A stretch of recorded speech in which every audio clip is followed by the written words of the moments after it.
था कि खान साहब की बेल बस कंफर्म होने वाली, क्योंकि वो मेडिकल ग्राउंड ऐसी है, 73 उनकी एज है। तो देखे जो जज होता है ना, वो अपनी मर्जी से नहीं फैसला कर सकता। अच्छा, ਇਹ ਹੁਣ ਤੁਸੀਂ ਗੱਲ ਕਹਿ ਰਹੇ ਹੋ सर मैं लिखी पढ़ी गल पाकिस्तान की अदलिया अपनी मर्जी से फैसला नहीं कर सकती।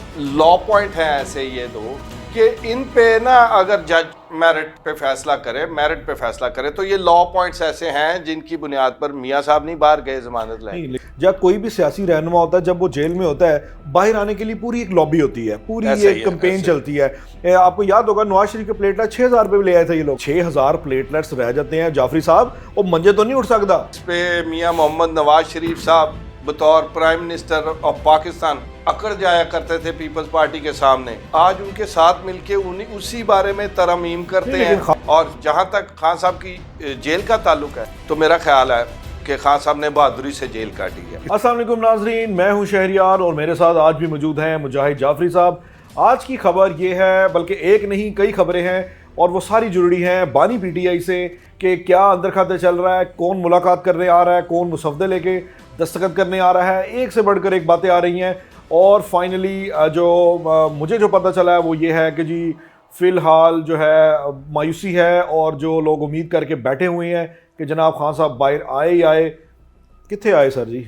कोई नहीं आ रहे बाहर। सर जो कानूनी ग्राउंड है खान साहब के पास, अगर मेरी कुछ वकला से बात हुई है, सीनियर वकला से बात हुई है, सुप्रीम कोर्ट के बड़े माहिर, तो उनका कहना है जो पिटीशन में जो एलिबाई है ना, जो जिसकी बुनियाद पर बेल मांगी है उन्होंने, मैंने लास्ट प्रोग्राम में आपको बताया था कि खान साहब की बेल बस कंफर्म होने वाली, क्योंकि वो मेडिकल ग्राउंड ऐसी है, ये मेडिकल ग्राउंड ऐसी है।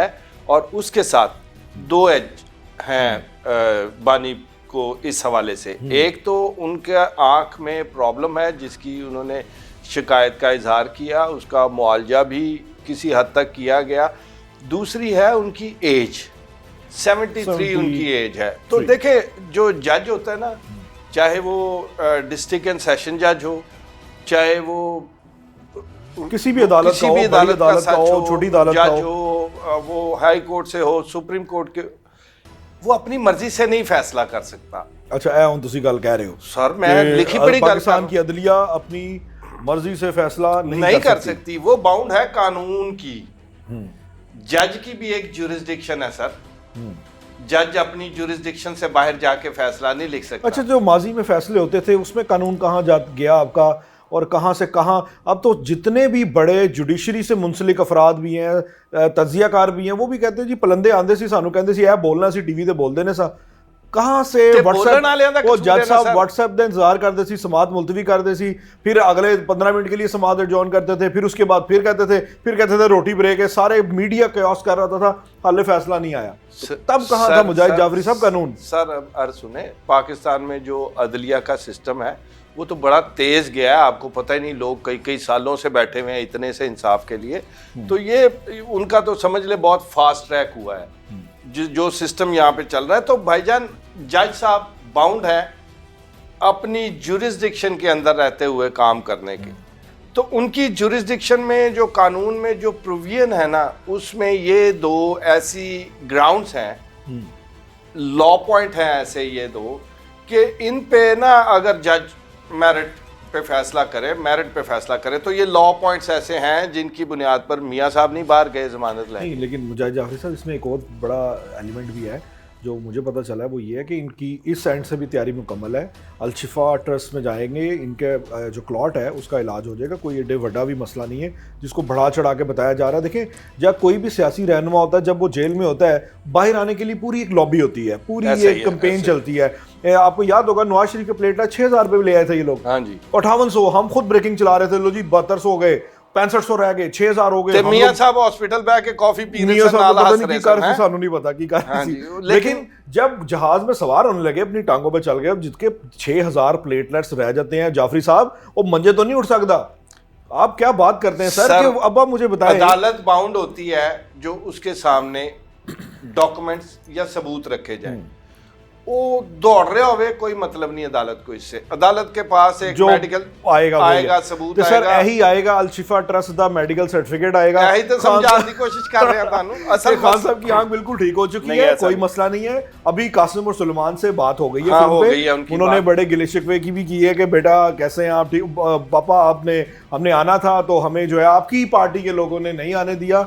ये गुफ्तगू हो चुकी है और गुफ्तगू के बाद उन्हें खान साहब ने कहा बेटा आप लोग ठीक हो, उन्होंने कहा जी पापा हम बिल्कुल ठीक हैं, अल्लाह ताला आपका हामी और नासिर हो। ਉਹਨੇ ਕਿਹਾ नहीं पापा वो ਜਿਹੜੀ ਸਾਡੀ ਭੈਣ ਨੇ ਉਹਨੂੰ भी मान लो, टैरन उसने उस इंटरव्यू में कहा है। उसने तो कहा है, उसने तो बिल्कुल कहा है, लेकिन खान साहब कहते हैं नॉन इशू है। आपको याद होगा हामिद मीर साहब से इंटरव्यू में हाँ ये तो नॉन इशू है, बेटा कह रहा है कि उसको आप नाम दे दें और आप कह रहे हैं नॉन इशू है। तो खान साहब अब नहीं, देखिए उनका पर्सनल मैटर है ना, चैरियान है या सीता वाइट है, हम उस पे आने नहीं चाहिए, हम इस पे रहते हैं। देखिए इस पे खान साहब की ग्राउंड बहुत मजबूत है। ओके, अगर मेरिट्स पे फैसला किया जाए, जो कि मुझे उम्मीद है कि वही होगा, जज भी बाउंड है, मैंने आपको बताया लॉ बाइंडिंग है, वो beyond the shadow of doubt.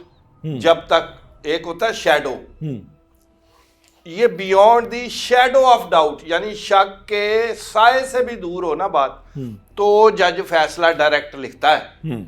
तो जब यहाँ पे सूरत हाल ऐसी नजर आ रही है कि देखें एक बंदा क्लेम कर रहा है कि मेरा 85% आंख खराब हो गई है, माना कि अभी कोई रिपोर्ट नहीं आई है जिसने 85% डिक्लेयर किया हो, लेकिन जब उन्हें उस रात 24-25 की रात को उन्हें पेम्स ले जाया गया, उनका ट्रीटमेंट हुआ, उनके वकला का कहना है कि उस वक्त डॉक्टर्स ने बताया था इमरान खान को कि आपकी आंख जो है वो 85, उनके बकौल ये डॉक्टर की तरफ से ही बताया गया। ब्लड क्लॉट होता है ना मुजाहिद जाफरी साहब, मेरी एक जो आई स्पेशलिस्ट से भी बात हुई थी, हमारे जानने वाले हैं, मैंने उनसे पूछा था तो उन्होंने एक लंबी सी एक 3 लफ्जी एक बीमारी का नाम बताया था, जो कि मुझे नहीं पता कि वो क्या उन्होंने नाम लिया था। तो कहते हैं ये ब्लड क्लॉट बन जाता है किसी वजह से, हशरात की वजह से भी हो सकता है, या ये किसी और मुमकिना असाबी भी हो सकता है कि कोई चोट लगी खान साहब को, एक क्लॉट बन गया ना, मेरी अर्ज सुने, ब्लड क्लॉट बन गया, उस क्लॉट की वजह से उनकी आंखों से पानी बहता रहा। जैसा कि हमने पिछले प्रोग्राम में जिक्र किया था कि 100 रुपए ड्रॉप तो लाई रखे हैं ना। हाँ जी, हाँ जी। ये जेल हुकाम की सवियर किस्म की गलती है कि 100 रुपए में ड्रॉप पे आपने लगाई रखा, आंख बिगड़ गई, वो ऑटोमेटिक वो विजिबल चीजें नहीं रहेंगी ना। देखिए ये तो इंक्वायर होने वाली मामला मैं सिर्फ आना चाह रहा हूँ, ये इंक्वायरी होगी, रिपोर्ट बैठेगी और आई मीन रिपोर्ट आएगी, मेडिकल बोर्ड की तैयारियां हो चुकी हैं, अल शिफा ट्रस्ट में ये लोग जाएंगे, वहां पे जाके इनका बिल्कुल इलाज होगा और वही रिपोर्ट अदालत में पेश कर दी जाएगी। खान साहब दी आंख बिल्कुल ठीक है, आराम में बिठाओ अंदर, बाहर नहीं यार तुसी डॉक्टर हो? मैं डॉक्टर नहीं हूं, तो फिर आप कैसे फैसला कर रहे हैं? आप कैसे फैसला कर रहे हैं? अगर अदालत में अटॉर्नी जनरल रिपोर्ट ले आता है, प्रोसिक्यूटर रिपोर्ट दे देता है कि भाईजान ये मेडिकल रिपोर्ट है, देखिए 85% नहीं है, ये तो 60% विजिबल है, वो ड्रॉप डाले थे, ये पूरी रिपोर्ट है। जज साहब ने देखना कहना ठीक है यार, अपील मुस्तरद। अभी तक तो इशू है ना जी, अभी तक है। पार्लियामेंट में धरना भी दिया हुआ, पार्लियामेंट के बाहर उनके लोगों ने, और वो अपनी एजिटेशन भी बढ़ा रहे हैं स्लोली। आपने देखा है कि वो अपने पॉलिटिकल जो गिमिक्स हैं वो ऑन कर रहे हैं इसी को लेकर। तो एक मौका मिला है पीटीआई को सियासत करने का बड़ी देर बाद, तो उनका हक भी है, तो उनका हक भी है, एहतजाज उनका लीडर है, और उनके साथ अगर लापरवाही की गई है तो फिर उनके साथ ज्यादती हुई है, उसका अजाला भी होना चाहिए। मुझे बड़ी उम्मीद है कि खान साहब जो है ना, बानी जो है, वो जल्दी बाहर आ जाएंगे, क्योंकि लॉ पॉइंट्स मैंने जितने वकला से बात की है ना, उन्होंने क्या जायते जबरदस्ती ना होवे तो जमानत हो जाएगी, जबरदस्ती ना होवे थे। देखो जो वकील साहब ने, मुझे बहुत बड़े वकील हैं, उन्होंने कहा कोई यानी कि मेरिट से हटा ना जाए तो खान साहब की बेल बनती है। 2 केसेस में बेल है, 2 केसेस में ही बेल चाहिए उनको। एक अलकादर वो जो ट्रस्ट वाला है, 190 मिलियन पाउंड वाला, मलक रियाज दिखाते सरकारी हो, ठीक है ना, एक वो केस है, और एक है जो तोशाखाना 2। तो ये बाकी केसेस में खान साहब की जमानतें हुई हैं। हाँ जी। ये 2 केसेस है, अगर इनमें जमानत हो जाती है खान साहब की, जो कि पिटिशन उन्होंने फाइल कर दिया है, देखे कब लगती है, कब सुनी जाती है, उसके बाद खान साहब बाहर आ गए तो खासा पॉलिटिकल हलचल सियासी आपको नज़र आएगी, और ऐसी नज़र आएगी कि बड़ी पार्टियों वाले भी शायद परेशान हो जाएं। इसमें कोई डाउट नहीं है कि खान साहब का अच्छा वोट बैंक है पानी का, नो डाउट, इसमें कोई डाउट नहीं है। तो आप ये देख रहे हैं कि बड़ा एहतजाज हो रहा है सड़कों पे, वही दोबारा डी चौक बनता देख रहे हैं आप? नहीं, मेरा नहीं ख्याल दोबारा खान साहब जो है बानी को काफी जो है धचका पहुंचा है जेल में। धचका के अलावा लर्न करना पड़ता है भाईजान, ये सियासत है, इसमें सीखना पड़ता है। जिन पॉइंट्स पे मियां मोहम्मद नवाज शरीफ साहब बतौर प्राइम मिनिस्टर ऑफ पाकिस्तान अकड़ जाया करते थे पीपल्स पार्टी के सामने, आज उनके साथ मिलके उन्हीं उसी बारे में तरमीम करते हैं। लेकिन खान साहब तो मिल बैठने के लिए बिल्कुल तैयार भी नहीं है सर। वो तो सब जो बहन आती है, हमशीरा है आती है तो उनको कहते हैं कि जी पार्टी की लीड करें, क़यादत करें, एहतजाज करें, सड़कें नापें, वो तो बिल्कुल भी उसकी तरफ बैकफुट पे जाने के तो तैयार ही नहीं है। मैं कैसे आपकी बात मान लूं कि वो बैकफुट पे जाने के तैयार नहीं है। खान साहब मौलाना फजलुर रहमान के बारे में क्या कहा करते थे? सर वो खैर है ना सर, नहीं, वो तो डीजल, मौलाना डीजल और कैसे कैसे अलकाबात थे उनके। और जो अपोजिशन लीडर हैं सर, वो फिर आप इल्ताफ हुसैन से शुरू कर लेना। इस सियासत में आने से पहले भी खान साहब के यू टर्न मशहूर है, छड़ दो गालो तो इल्ताफ हुसैन तक गल जाएगी। सर फिर केड़ी मुश्किल है जब यू टर्न मशहूर ने थे? नहीं, मेरा जो सवाल है, जो असल मुद्दा है ना, वो एस्टेब्लिशमेंट से लड़ाई है।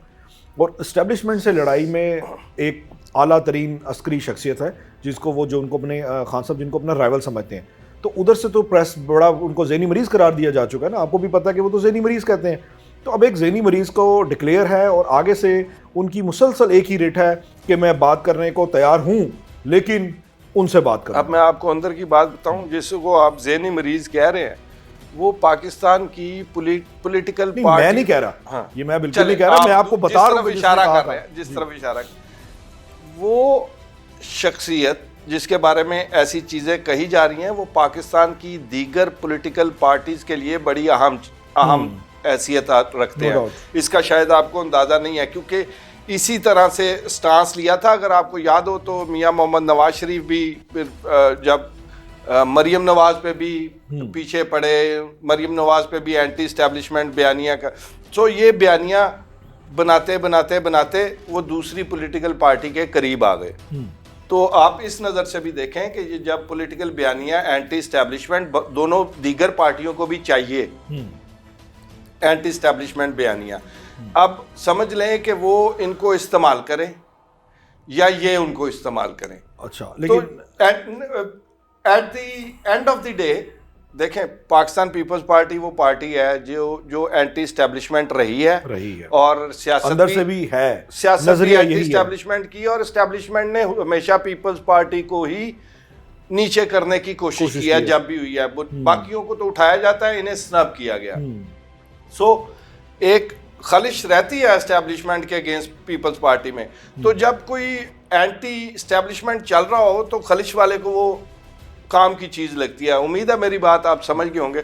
तो वो खान साहब को जगह देंगे, स्पेस देंगे, मेरा ख्याल है। व्हाट नेक्स्ट, अगर आप ये चीज़ समझें कि एंटी इस्टेब्लिशमेंट तो पीटीआई पीपल्स पार्टी भी थी, लेकिन उनका गिव एंड टेक हुआ, सदर मुमलिकत पीपल्स पार्टी से आ गया। एक शराइत थी जो कि अब जरदारी साहब भी बहुत पुरसकून है, बैज भी लाते हैं उन्होंने, गुन भी गाते हैं, वो पूरी दुनिया में साथ साथ भी उनके नुमाइंदे घूमते हैं। बज़ाती तौर पे मुझे ये लगता है कि अभी फ़िलहाल एंटी इस्टेब्लिशमेंट नज़रिया सिर्फ पीटीआई लेके चल रही है, बाकी फ़िलहाल एंटी इस्टेब्लिशमेंट कहीं दूर दूर नज़र नहीं आ रहा। दुरुस्त है, बिल्कुल दुरुस्त है। इस वक्त तक एंटी इस्टेब्लिशमेंट, और जितने आपने देखा जो लोग दानिश्वर या जो तबका एक खास फैशनी जे अपने आप मम्मी डैडी स्टाइल, जरा मम्मी डैडी नहीं अपने आप और सुर्खे बनाने के ख्वाहिशमंद होते हैं, आपने देखा बहुत ढेर सारे। सो वो कुछ भी हो, वो एस्टेब्लिशमेंट के हर बार एस्टेब्लिशमेंट को आप निशाना बनाएं सही बात पे भी, तो ये भी गलत है। एग्जैक्टली, ठीक है। तो वो जो सुर्खा क्लास है ना, वो भी एक स्टेट ऑफ माइंड वाली है, हमेशा ही एंटी सोचना। तो वो जो हमेशा एंटी सोचने वाले हैं, ईमान मज़ारी ग्रुप बेशुमार हैं भाईजान। तो वो भी ऐसे नहीं, सियासत है सर, घोड़ा ढाई चाल भी चलता है। तो आपको सियासत में देखना होता है कि भाई मैं ये चाल चलूंगा तो इसका जवाब क्या आएगा।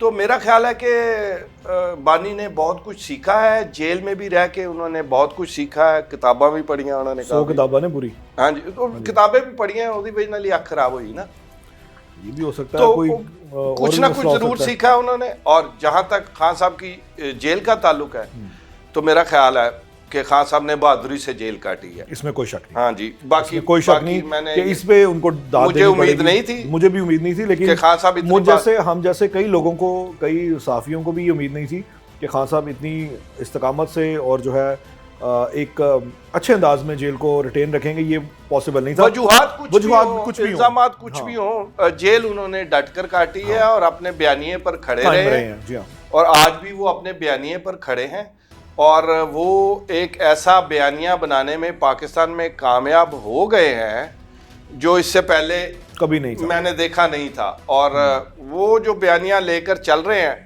वो ही शायद उनकी वोट बैंक की दलील है, या उनसे लोग मोहब्बत बहुत करते हैं। अभी तक ये असल में एक सजी मोहब्बत तो है ही है। अब आप देखें ना कि जितना भी उनका वोट बैंक निकला है वो 90s में उनकी फ़ैन फॉलोइंग बढ़ी जब वो क्रिकेट में थे। उसके बाद से उनकी अगर बतौर क्रिकेट को आप माइनस करते हैं, उनकी तिरस्माती शख्सियत को माइनस करते हैं, तो खान साहब के पल्ले बजदा कुछ भी नहीं है।